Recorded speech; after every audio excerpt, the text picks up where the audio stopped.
আজকে আমরা খড়দাতে এসেছিলাম এই আইটেম গাড়িটার উপর সিরামিক কোটিং করাটা। যারা এখন সেকেন্ড হ্যান্ড গাড়িগুলো কিনে ভাবছেন, দেখুন এটা একটা গাড়ি, কয়েক বছরের পুরোনো গাড়ি। গাড়িটার মধ্যে পেন্টটা দেখুন, পুরো হোয়াইট কালারটার মধ্যে এ দেখুন পুরো গাড়িটার মধ্যে ইয়েলোনেস চলে এসছে।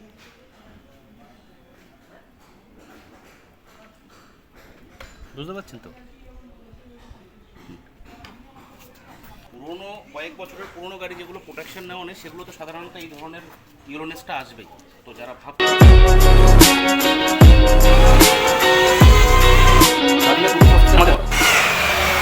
আমাদের রাবিং কম্পাউন্ডে হয়ে গেছে, রাবিং কম্পাউন্ডের জন্য আমরা এই প্যাডটা ইউজ করেছিলাম।